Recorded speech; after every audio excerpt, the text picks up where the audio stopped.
The air over the Philippine Sea at dawn on October 25, 1944, tasted of salt and yesterday's victory. It was a humid, sticky stillness, the kind that settles after a great storm has passed.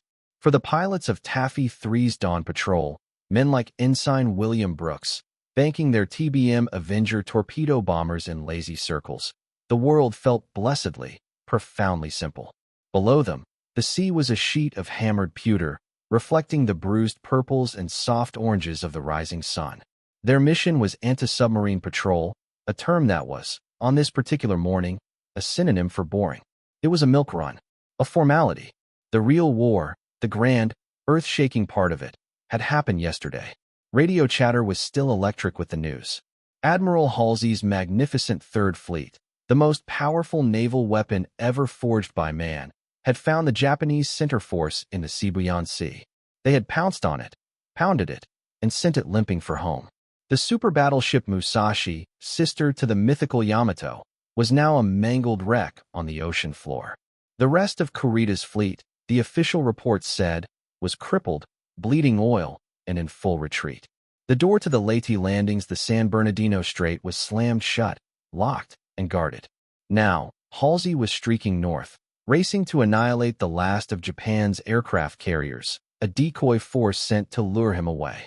It was the perfect end to a perfect battle. Mopping up, Brooks's mind wasn't on admirals and grand strategy. It was on the lukewarm coffee in his thermos and the drone of the Wright Cyclone engine, a sound so constant it felt like a part of his own bloodstream. He was one of the hunter-killer pilots of Taffy 3, a tiny task unit of 6 slow, thin-skinned escort carriers and a handful of destroyers and destroyer escorts. They were the sheepdogs, tasked with protecting the vulnerable troop transports and landings on the beaches of Leyte. Their job was ground support and fending off submarines, not fighting fleet actions. The battleships and fleet carriers of Halsey's command, the Wolves, were supposed to handle the big threats. And they had. Then, through a break in the scattered clouds, one of the pilots saw it. A smudge on the horizon. Then another. And another. His first thought was a surge of relief, of camaraderie. It's Halsey. He's turned back south to cover us. Good old bull. The ships were moving fast, churning up brilliant white wakes against the dark water. But as the Avengers drew closer, a cold knot of confusion began to tighten in the stomachs of every pilot on patrol. The silhouettes were wrong. The lead ships were too big, their superstructures too complex. American ships were functional, businesslike. These were different. They were crowned with elaborate, top-heavy structures that rose into the sky like bizarre, latticed towers. Pagoda masts. The recognition hit not like a thought, but like a physical blow, sucking the air from their lungs. Only one navy in the world built ships that looked like that. Across the patrol sector, pilots yanked their planes into steeper banks, eyes straining, minds refusing to process what their optics were screaming at them. There were cruisers, destroyers, and then, at the center of the formation, a behemoth. A monster of steel so vast it seemed to distort the horizon around it. They had only ever seen it in recognition manuals, a ship spoken of in the hushed, fearful tones reserved for sea monsters. 18-inch guns, 70,000 tons of imperial pride and firepower. The Yamato. It was impossible. This was Admiral Kurita's center force. The crippled, retreating fleet. It wasn't retreating. It was here. It had slipped through the San Bernardino Strait in the dead of night, the very strait Halsey had left completely unguarded, and it was charging, at full battle speed, directly towards the unprotected American landing ships at Leyte Gulf. And the only thing standing in its way was this little group of baby flat-tops and their tin-can escorts. The sheepdogs were about to be hit by a pack of iron wolves they didn't even know existed on this side of the planet. On patrol planes across the sector, pilots fumbled for their radio switches, their hearts hammering against their ribs. The first call to come through, a strangled croak from Ensign Brooks, was laced with the sheer, brain-breaking insanity of the moment. He wasn't just reporting enemy ships. He was reporting ghosts. He was telling his admiral that the corpse they'd all celebrated burying yesterday had just risen from the grave, and it was now 10 miles off their port bow with murder in its eyes. How do you even begin to write that report? How do you tell the men sleeping soundly in their bunks below that the impossible has just happened, and that the greatest naval battle in history is not, in fact, over it all. On the flag bridge of the escort carrier USS Fanshawe Bay, Rear Admiral Clifton Sprague took a sip of hot, bitter coffee and allowed himself a moment of quiet satisfaction. The reports scrolling across the teletype were a symphony of success. The Japanese center force shattered. The Southern force annihilated in the Surigao Strait overnight. Halsey was now, by all accounts, chasing down the Northern force and finishing the job.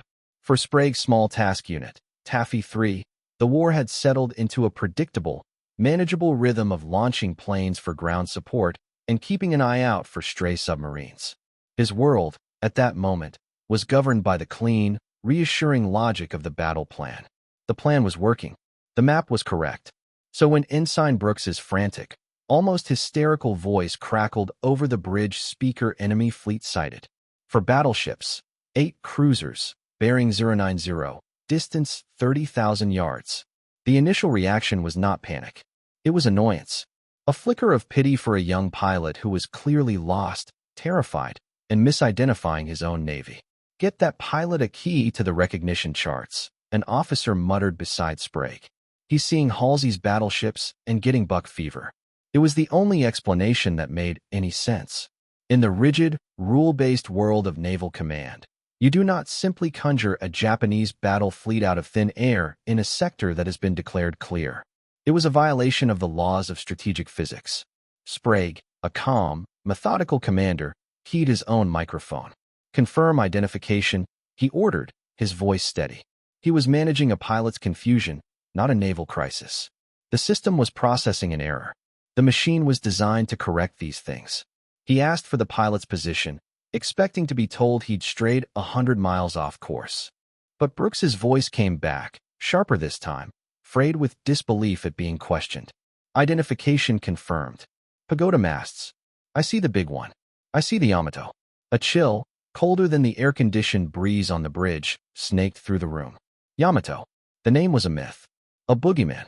Still, the logic held firm. It was impossible. A collective denial, thick and protective, settled over the command staff. For Kurita to be here, Halsey would have had to fail in his mission, the San Bernardino Strait would have had to be left wide open, and the entire intelligence picture of the last 48 hours would have had to be a complete fiction. To accept the pilot's report was to accept that the map they were all reading from was a lie. Then, before Sprague could formulate another question, a sound reached them from across the water. It was a low, guttural rumble, like distant thunder. It grew rapidly into a terrifying, unearthly scream, the sound of a freight train tearing through the air directly overhead. Every man on the bridge flinched instinctively. A second later, a colossal pillar of water erupted from the sea, just off the port bow of the carrier USS White Plains, a geyser so tall it dwarfed the ship's mast. Then another, and another. The ocean around Taffy 3 began to boil with the impact of 1,000-kilogram armor-piercing shells. The denial shattered. But it was the next salvo that confirmed the impossible truth with a kind of horrifying, psychedelic beauty. As the shells struck the water, the geysers of white foam were instantly stained with vibrant color. One column of water bloomed a brilliant, sickening green. Another turned a shocking pink. A third, a lurid yellow. It was the calling card of the Imperial Japanese Navy. Their spotters used colored dyes in their shells to distinguish one ship's fall of shot from another. Imagine you're playing a game of chess, and you've been assured the enemy's queen was taken off the board yesterday.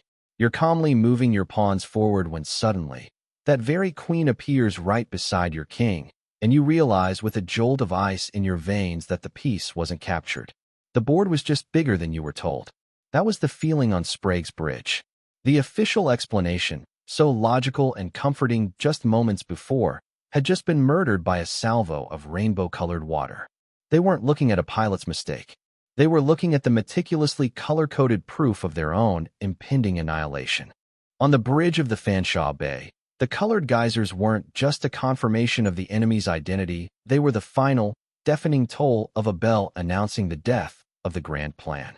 The neat lines on the maps in Pearl Harbor, the confident arrows showing American forces converging on a trapped and defeated enemy, all of it had just evaporated in a cloud of pink-tinted sea spray.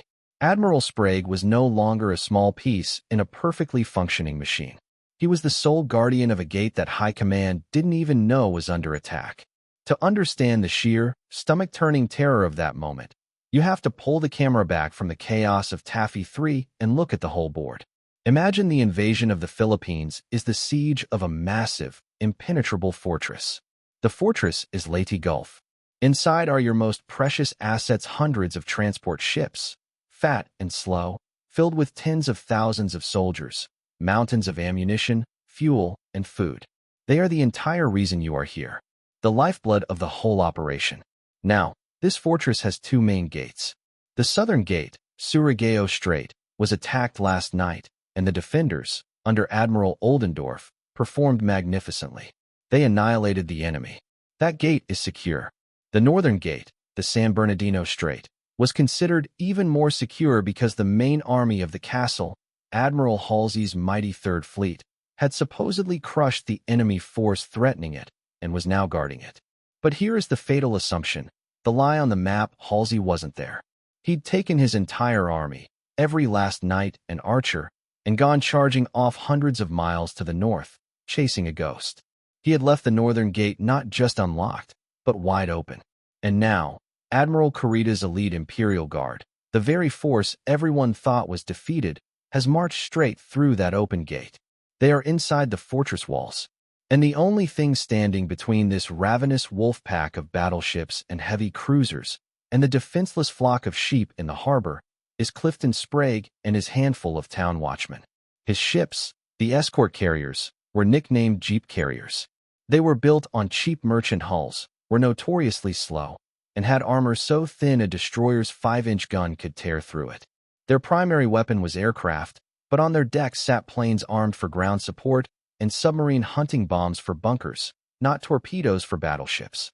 His escorts, the destroyers and even smaller destroyer escorts, were brave and fast, but sending them against the Yamato was like sending a pack of terriers to fight a grizzly bear. This wasn't a battle. By every metric in the Naval War College textbook, it was a public execution. The Japanese force displaced over 600,000 tons. Taffy 3 displaced less than 100,000. The Japanese had 14-inch, 16-inch, and the monstrous 18-inch guns of the Yamato. Sprague had nothing larger than a 5-inch popgun. Kurita had a speed advantage of nearly 10 knots. He could run them down at his leisure. The clock wasn't just ticking, it was screaming. Leyte Gulf was less than 2 hours away for Kurita's fleet. In that time, he could sail in, systematically annihilate the defenseless transports, and effectively strangle General MacArthur's entire invasion in its cradle. The greatest American amphibious operation of the war would become its greatest disaster, all because of one empty patch of ocean where a fleet was supposed to be. Sprague had no orders. No support was coming. Halsey was too far away. There was no plan for this contingency, because this contingency was impossible. Looking at the pagoda masts on the horizon, Sprague understood the brutal arithmetic of his situation. He had two choices.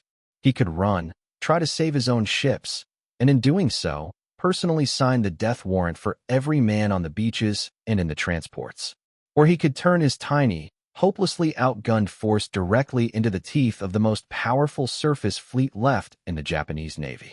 It was a choice between strategic catastrophe and collective suicide. The decision was made in the space of a heartbeat. There was no real choice at all.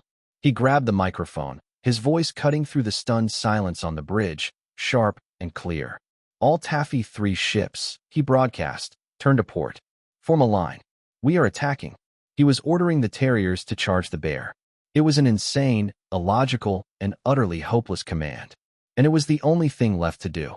The moment Sprague gave the order to attack, the very air over Taffy 3 seemed to crackle with a new energy, the desperate, incandescent clarity of the doomed. On the flight decks of the 6 escort carriers, chaos erupted, but it was a focused, purposeful chaos. Men who had been calmly preparing for routine ground support missions were now in a frantic race against death. The mission boards were wiped clean. Ground attack ordnance fragmentation bombs, general-purpose explosives was now the only weapon they had against armored battleships. It was like trying to stop a tank with a handful of gravel, but it was the only gravel they had. Pilots scrambled into their cockpits, some still chewing on their breakfast, their faces a mixture of disbelief and grim resolve. They were torpedo bomber pilots without torpedoes, fighter pilots with armor-piercing rounds meant for pillboxes, not belt armor. But they were going. Every plane that could fly was being hurled into the sky, a disorganized swarm of Avengers and Wildcats clawing for altitude. There was no time to form up, no time for a coordinated strike plan. The orders coming from the flight bosses were brutally simple: get airborne. Form up on any TBM. Go after the big boys. Give 'em hell. Down on the water, Sprague's order had a different, but equally electrifying effect. His tiny screen of 7 ships, 3 destroyers, and 4 even smaller destroyer escorts did the unthinkable. They turned towards the enemy. Imagine a line of police cars, sirens screaming, deliberately ramming a column of main battle tanks. That was the scale of what was happening. At the head of this suicidal charge was the destroyer USS Johnston, commanded by a man who seemed to have been forged for this single, impossible moment: Commander Ernest E. Evans. Evans was a Native American, part Cherokee, with a reputation for being an aggressive, pugnacious brawler of a captain. He hadn't waited for Sprague's order. He had famously told his men upon taking command that the Johnston was a fighting ship, and I will take it in harm's way. Now, the moment the first shells landed, he made good on his promise. Screaming over the intercom, he had already ordered his ship to flank speed, all engines ahead flank. We're going in. Commence zigzagging. Lay a smoke screen.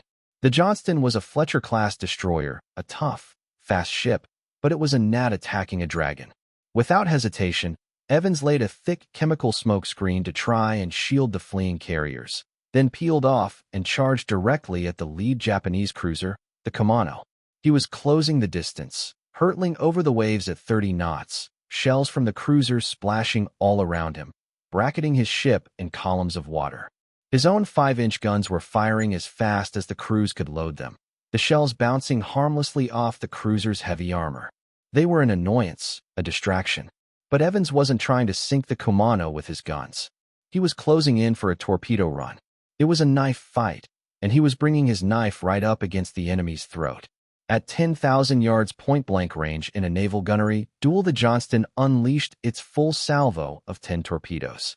The crew cheered as they saw at least one, maybe more, slam into the Yamato's bow, tearing a massive hole and blowing the front of the ship clean off. The heavy cruiser immediately began to slow, belching smoke and fire, knocked out of the fight. It was an incredible, electrifying moment. A first, palpable clue that the impossible might just be possible. They had drawn first blood. The gnat had stung the dragon, and the dragon was bleeding. This single act of unbelievable audacity was like a spark in a powder keg. It was hope, crystallized into a single, heroic action. Seeing the Johnston's success, the other destroyers and destroyer escorts surged forward, following Evans into the breach. The destroyer Hull and the destroyer escort Samuel B. Roberts plunged into the smoke and shellfire, guns blazing, racing to get within torpedo range. The battle had been a chaotic rout now. In this one small sector of the sea, it was becoming a deliberate, coordinated, and utterly defiant charge. The investigators, faced with a mystery they couldn't solve, had just found their first real clue. Courage. Pure, unadulterated, suicidal courage could, it seemed, change the math of war. The elation from the Johnston's torpedo run was a flash of lightning in a hurricane, a brilliant, beautiful moment that was immediately swallowed by the overwhelming storm. For Admiral Kurita, aboard the bridge of the super-battleship Yamato, the attack was a nuisance, an insect sting. Annoying, yes. Costly, even. The loss of the Yamato's bow was a blow, but it didn't change the fundamental, brutal calculus of the situation. He commanded a fleet of Titans against a fleet of toys. This initial, frenzied charge by the American destroyers was, in his professional assessment, the death rattle of a cornered animal. It was brave, foolish, and ultimately futile. The Japanese gunners, some of the finest in the world, quickly found their range. The initial chaos of colored splashes gave way to a terrifyingly precise and methodical rain of steel. Aboard the Johnston, the price for her early success came due with shocking speed. A salvo of 6-inch shells from a light cruiser tore through her thin superstructure. Then, 3 massive 14-inch battleship shells slammed into her engine room. The explosions were catastrophic. Power and steering control were instantly lost. The ship's speed plummeted from over 30 knots to a crippled 17. Her decks were a tangle of shredded metal and screaming men. Commander Evans himself was grievously wounded, his uniform torn away by shrapnel, 2 of his fingers sheared off. He was burned, bleeding, but still screaming orders from the aft steering position, commanding his crippled ship with nothing but a rudder indicator and a loud voice. The promising lead, the idea that sheer audacity could win the day, had slammed into a dead end of solid steel. The enemy wasn't just a force, he was a thinking, adapting, and lethally efficient opponent. Kurita, seeing the American destroyers commit to their suicidal torpedo runs, made a brilliant tactical adjustment. He issued a general attack order. This command dissolved his carefully arranged battle line, releasing his cruisers and destroyers to hunt independently. Think of it as a perfectly disciplined cavalry charge suddenly breaking into a wild, chaotic melee. On paper, it seems like a loss of control. In reality, it was a stroke of genius. It maximized the Japanese speed advantage and allowed his faster ships to swarm the lumbering American carriers from multiple directions. He had identified the Americans' greatest weakness, their lack of speed and armor, and was now exploiting it with ruthless precision. The neat, single-axis battle that Sprague had tried to orchestrate was now a swirling, multi-directional nightmare. The hunters had become the hunted, and the wolves were closing in from every direction. Aboard the escort carrier Gamber Bay, the reality of Kurita's adjustment became horrifyingly clear. She found herself on the exposed flank of the American formation, and 2 Japanese heavy cruisers, Chikuma and Chokai, fixed on her like predators. Shells began to rain down, walking their way closer and closer. First, they were short, then long. Then, with a sound like a giant tearing a sheet of metal, the first direct hit. Then another, and another. The Gamber Bay was being systematically dismantled, piece by piece, by shells she couldn't outrun and armor she didn't possess. The simple, heroic theory that a brave charge could save them had collapsed. The enemy wasn't panicking. He wasn't retreating. He was calmly and professionally slaughtering them. The initial clue of courage had led them to a far more terrifying truth: the enemy was just as brave, far better armed, and was now using their own desperation against them. The fog of war had cleared just enough to reveal that they weren't in a fight, they were on an anvil, and the hammer was falling. Just as Taffy 3 was being systematically broken apart on the anvil of Kurita's fleet, a new sound began to fill the sky. It wasn't the roar of naval guns or the scream of incoming shells. It was the familiar, angry drone of Wright Cyclone and Pratt Whitney engines. The first wave of aircraft, the disorganized swarm hurled from the decks of the escort carriers, was arriving over the battlefield. And they were fighting with a kind of desperate, improvisational fury that naval doctrine had never accounted for. These pilots were the unlikely source of the breakthrough. They were not elite, carrier-qualified fleet pilots. Many were reservists, considered the B team of naval aviation. Their planes were armed with the wrong weapons. But in the crucible of that morning, they invented a new kind of warfare on the fly. Pilots of TBM Avengers, finding themselves without torpedoes, made repeated, terrifyingly low-level bombing runs through curtains of anti-aircraft fire, treating their 500-pound general-purpose bombs like precision weapons. When they ran out of bombs, they didn't go home. They came back for what they called dry runs. Imagine being a Japanese anti-aircraft gunner on the deck of a cruiser. You watch an American plane drop its ordnance, and you relax for a moment, assuming it's now heading back to its carrier. But it doesn't. It banks sharply and comes around again, diving straight for your ship's bridge, guns blazing, forcing you to keep your head down. Then another plane does the same from a different angle. And another. These pilots, with empty bomb bays and nearly empty machine guns, were using their planes as psychological weapons. They were hurting the enemy's ships, breaking up their formations, and, most importantly, drawing fire away from the American destroyers and carriers on the surface.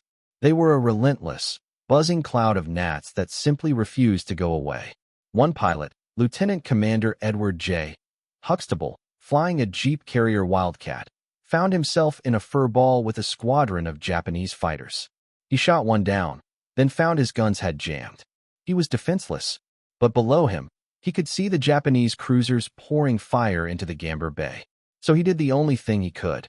He dove his plane again and again at the bridge of the heavy cruiser Chokai, not firing a shot, but flying so close that the Japanese officers on the bridge could see his face. He was a ghost, an unarmed specter screaming out of the sky, a deliberate and terrifying distraction. This was where the tide began to turn, not with a single decisive blow, but with 1,000 tiny cuts. There was no single piece of new technology, no secret weapon. The breakthrough was human ingenuity, weaponized. Aboard the Japanese ships, confusion began to mount. The attacks were coming from every direction, at every altitude. Formations were becoming ragged as captains maneuvered violently to avoid the relentless air attacks. Their magnificent gunnery was being thrown off by the constant need to dodge and weave. The perfectly logical, methodical slaughter that Kurita had initiated was being disrupted by a factor he hadn't anticipated: sheer, unadulterated, and unpredictable American rage. The pilots of Taffy 3, in their slow, obsolete planes, were rewriting the rulebook.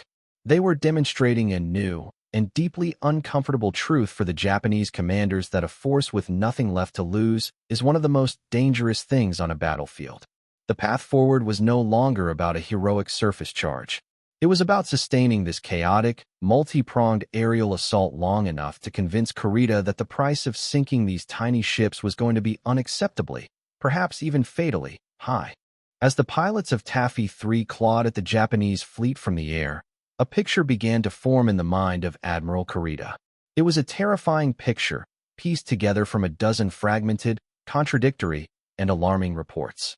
His lookouts were screaming about torpedoes in the water, fired from planes that seemed to appear from nowhere. His cruiser captains were reporting relentless, coordinated air attacks, far heavier and more persistent than anything a handful of tiny jeep carriers should have been capable of launching. The sheer fury of the American response felt wrong. It was too powerful, too desperate. It felt, to Kurita, like the final, cornered defense of a much larger, much more dangerous force. This is where the fog of war descends, not as a lack of information, but as an overwhelming surplus of it. Kurita, remember, was operating in a near-total intelligence vacuum. He knew he'd slipped through the San Bernardino Strait. He knew he'd surprised this small American task force. What he didn't know was where Halsey's Third Fleet was. The entire strategic foundation of his mission rested on one critical assumption: that Halsey had been successfully lured away to the north. But the ferocity of the attacks he was now enduring planted a seed of doubt, a deeply uncomfortable question that began to gnaw at his confidence. What if the decoy had failed? What if Halsey hadn't taken the bait? What if the legendary Third Fleet, with its 9 fleet carriers, its squadrons of Hellcat fighters and Helldiver bombers, and its screen of modern battleships and cruisers, was not hundreds of miles to the north, but was, in fact, just over the horizon, steaming at full speed to close the trap? This is the uncomfortable truth that began to crystallize on the bridge of the Yamato. The very success of the American pilots' suicidal tactics was creating a devastatingly effective piece of misinformation. Their chaotic, desperate attacks were starting to look, from Kurita's perspective, like the leading edge of a massive, professionally executed hammer blow. The small, harassing dry runs by lone pilots looked like coordinated spotting runs for a main battle fleet's guns. The constant, nagging attacks from every direction felt like a deliberate attempt to pin his fleet in place until the real American force could arrive and annihilate him.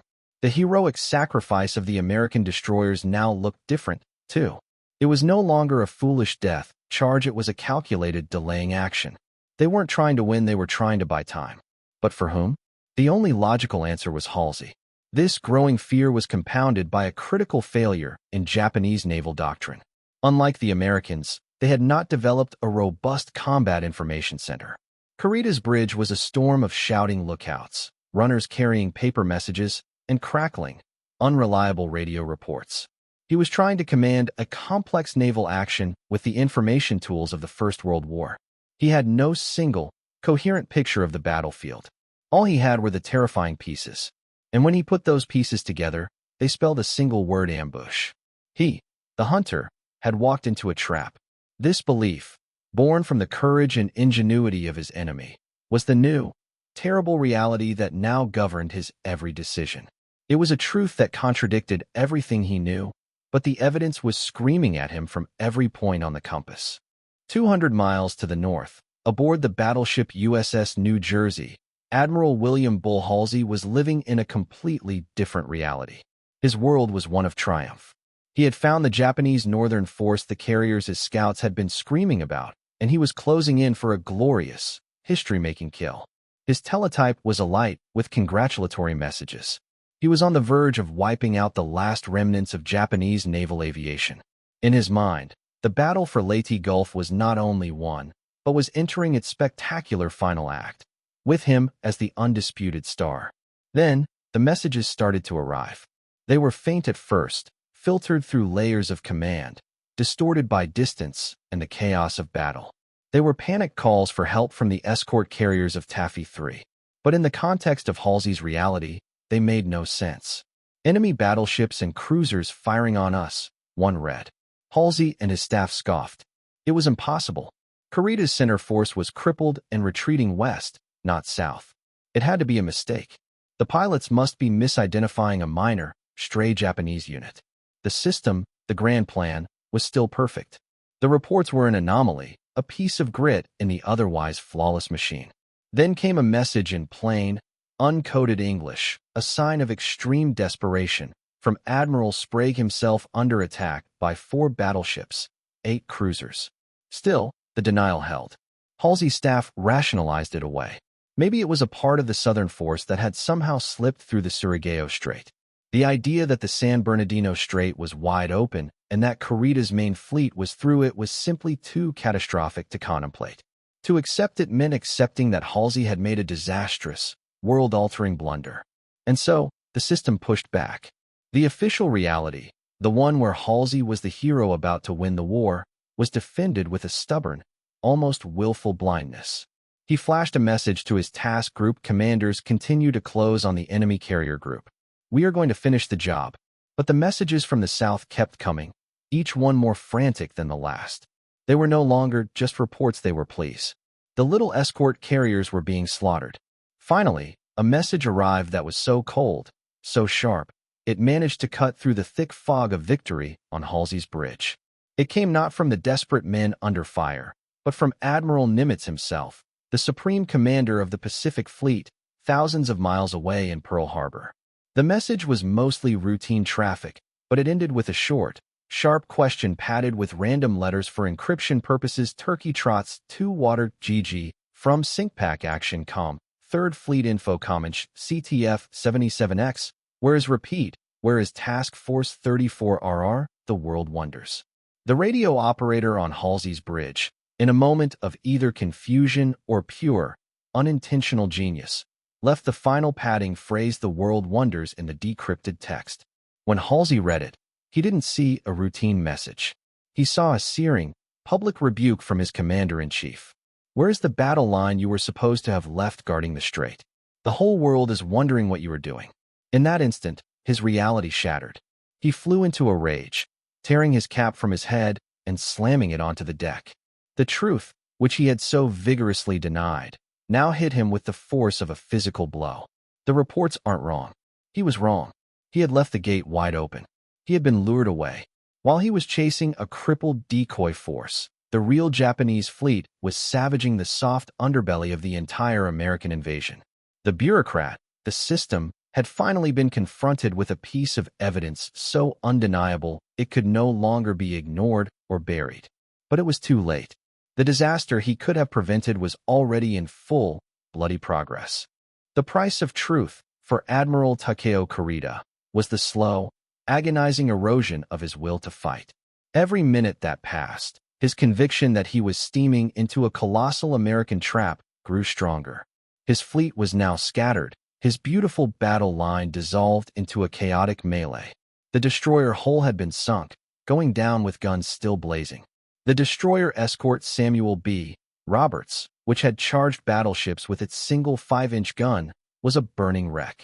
The Johnston, after absorbing impossible punishment, had finally succumbed, rolling over and sinking. Its captain, the indomitable Ernest Evans, would go down with his ship, lost to the sea. The escort carrier Gamber Bay was gone. The the first and only American carrier sunk by naval gunfire in the entire war. Kurita had paid a heavy price, but he had won. The American screen was annihilated. The path to Leyte Gulf and the defenseless transports within was now clear. Victory, the ultimate strategic objective of the entire Japanese operation, was sitting just over the horizon, ripe for the taking. His officers urged him to press on. The prize was there. All he had to do was reach out and seize it. But Kurita, standing on the bridge of the Yamato, was a man besieged by ghosts. He was haunted by the phantom of Halsey's Third Fleet, which he was now convinced was closing in on him from the north. He was haunted by the sheer, inexplicable ferocity of the American resistance, a fury that spoke not of a token defense force but of something much larger. His fuel was low. His ships were damaged. His crews were exhausted after 4 straight days of combat. He looked at the tactical plot, at the last known positions of the enemy, at the reports of torpedoes and endless air attacks, and he saw not an open door to victory, but the closing jaws of a trap. At precisely 09:11 a.m., after 2.5 hours of the most brutal surface combat the U.S. Navy had ever endured, Admiral Kurita made his decision. He gave the order that would become one of the most debated and controversial commands in naval history. All ships, he signaled, head north. Rendezvous. We are withdrawing. It was an order of such stunning, baffling anticlimax that at first, both sides refused to believe it. Aboard the surviving American ships, men watched in stunned silence as the pagoda masts on the horizon, which had been growing steadily larger and more menacing for hours, suddenly began to shrink. The immense Japanese fleet, with victory in its grasp, turned away. They were leaving. On the bridge of the USS Fanshawe Bay, Admiral Sprague stared in disbelief. He couldn't understand it. He had been preparing for his own ship's final moments, writing his after-action report in the past tense as if he were already dead. And now the enemy was simply letting them go. For Kurita, it was the only logical choice. The price of truth, his truth, the one built from the phantom evidence of an American ambush, was to abandon the mission. He believed he was saving his fleet from certain annihilation at the hands of Halsey. The crushing weight of his failure was not in losing the battle, he had won the battle, but in his conviction that a much larger, unwinnable war was about to descend upon him. And so, at the absolute lowest point for the men of Taffy 3, with their ships sinking and their ammunition gone, their salvation arrived. Not as a shell or a torpedo, but as a signal flag on a Japanese battleship, ordering a retreat from a victory that was already won. The catastrophe that unfolded next was not one of fire and steel, but of silence and distance. As Kurita's fleet steamed north, away from its prize, Bull Halsey, now finally aware of his catastrophic error, had turned his battleships around. Task Force 34, the powerful surface fleet that should have been guarding the San Bernardino Strait all along, was now racing south at flank speed to intercept Kurita. But the distances in the Pacific are vast, and time, once lost, can never be regained. You must imagine 2 gladiators in a colossal arena. One, Kurita, has just defeated his opponent, Taffy 3, and stands victorious over its bleeding body. He looks up and sees, or thinks he sees, the shadow of a much larger, more powerful gladiator, Halsey, entering the arena from the north. Terrified, he turns and flees out the same gate he entered. Moments later, Halsey's force charges into the arena, ready for a fight to the death, only to find it empty. The enemy is gone. For the men of Halsey's fleet, it was a moment of supreme, maddening frustration. They were the most powerful surface combatants on the planet, spoiling for a decisive gun battle, the kind of action naval officers dream of their entire careers. And they had missed it. They arrived at the San Bernardino Strait hours after Kurita had already passed through, escaping back into the Sibuyan Sea. They had failed to protect the escort carriers and, by an even wider margin, had failed to punish the force that had savaged them. Halsey's rage-fueled dash south had been for nothing. He was too late. From the perspective of the men on the ships of Taffy 3, the aftermath was a surreal landscape of smoke, oil-slicked water, and the quiet, grim work of rescue. They had survived. They didn't know how, but they had. They watched the Japanese fleet disappear over the horizon and could only attribute their salvation to a miracle. The sheer, brutal irony of the situation was lost on them at that moment. They believed their sacrifice had been just enough to hold the line until Halsey's cavalry arrived. They didn't know the cavalry was never coming. They didn't know they had been left completely and utterly alone. And for Kurita, the unfolding catastrophe was the slow, dawning realization of what he had done. As he retreated, the phantom threat he had so feared never materialized. There was no sign of Halsey's carriers. No massive airstrike. The sea behind him remained stubbornly, unnervingly empty. The intelligence reports that trickled in later would confirm his worst fears, but not in the way he expected. They would confirm that Halsey had been lured north, that the carriers he was so afraid of were hundreds of miles away, that the path to Leyte Gulf had been, in fact, wide open. He had not retreated from a trap. He had retreated from a ghost. He had snatched a strategic defeat from the jaws of a stunning tactical victory. The warning he had perceived, the one that had compelled him to turn back, had been a phantom, a lie he had told himself, constructed from the desperate courage of his enemies. Years later, the fog of war began to lift, not on a smoke-filled bridge, but in the sterile, quiet archives of naval historians. Documents were declassified, logs were compared, and in Japan, a defeated and weary Admiral Takeo Kurita was finally interviewed, asked to explain the single decision that may have cost his country its last, best hope of turning the tide of the war. He spoke not of fear, but of logic. He laid out the pieces of the puzzle as he had seen them that morning. The ferocious, unrelenting air attacks that seemed far too heavy for a handful of escort carriers. The suicidal, yet suspiciously well-timed, destroyer charges that felt like a deliberate delaying action. The complete and utter lack of reliable intelligence about the location of Halsey's main fleet. He spoke of the exhaustion of his men, the low fuel in his bunkers, and the cumulative damage his fleet had sustained. His testimony, when pieced together with the American records, revealed the truth. It wasn't one thing that had turned him back. It was everything. He had been defeated by a phantom, a ghost fleet constructed out of the sum of Taffy 3's desperate, uncoordinated, and heroic actions. The pilots making dry runs because they had nothing else to give became, in his mind, evidence of a massive, coordinated air group. The destroyers charging to their deaths became a calculated sacrifice to buy time for a larger force. The final, declassified piece of the puzzle came from the radio logs of the American fleets. They revealed the astonishing lack of communication between Halsey's 3rd Fleet and Admiral Kincaid's 7th Fleet, to which Taffy 3 belonged. Due to a confused command structure, they were essentially two separate navies operating in the same battle, with neither commander having a clear picture of what the other was doing or thinking. Halsey assumed Kincaid's battleships were guarding the strait. Kincaid assumed Halsey's were. The truth was, no one was. The gate was left open not by a complex enemy deception, but by a simple, fatal assumption. The men of Taffy 3 were finally vindicated, not just as heroes, but as strategic geniuses of improvisation. Their actions had not been a simple, bloody holding action. They had been the authors of the greatest deception in naval history, a lie they never intended to tell. They had presented Kurita with a version of reality so terrifying, so convincing, that he chose to believe it over the evidence of his own eyes that showed a clear path to victory. The ghost in the strait was not a ship or a fleet, but an idea planted in the mind of an enemy commander by the sheer, indomitable will of men who had been abandoned, outnumbered, and left for dead. So now, let's step back into that quiet archive room, with the maps laid out before us. The chaos of the battle, the conflicting reports, the desperate actions, it all resolves into a single, beautiful, and terrible picture. The battle off Samar was not won by firepower, speed, or armor. It was won by storytelling.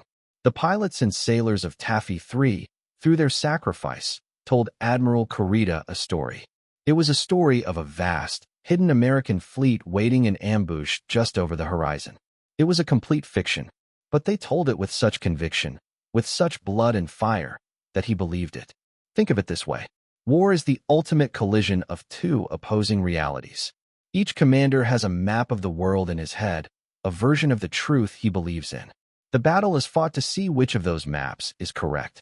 On Kurita's map, he was the vulnerable prey, lured into a perfectly laid trap. On Sprague's map, he was the sacrificial lamb, abandoned and facing certain annihilation. The breathtaking irony is that both of them were wrong. The true map, the declassified reality we can now see, showed that Kurita was the unstoppable predator, and Sprague's forces were the only thing standing in his way. The victory was decided the moment Kurita stopped believing his own eyes and started believing the story his enemy was screaming at him. The echoes of that morning are profound. The battle stands as a monument to the awesome power of the fog of war, not just as an agent of confusion, but as a creative force. It can conjure ghosts. It can turn mice into lions and lions into mice. It serves as a permanent, chilling reminder that the most powerful weapon in any conflict is not a gun or a ship, but the ability to control your enemy's perception of reality. The men of Taffy 3, with nothing but courage and a handful of planes, fundamentally altered the reality of their opponent and, in doing so, saved the invasion of the Philippines. They proved that sometimes, in the desperate arithmetic of war, the most effective strategy is to fight so ferociously, so irrationally, that you convince your enemy the impossible is true. And that is the secret that lies buried with the wrecks of the Johnston, the Hull, and the Samuel B. Roberts, that the greatest victories are won not on the sea, but in the mind.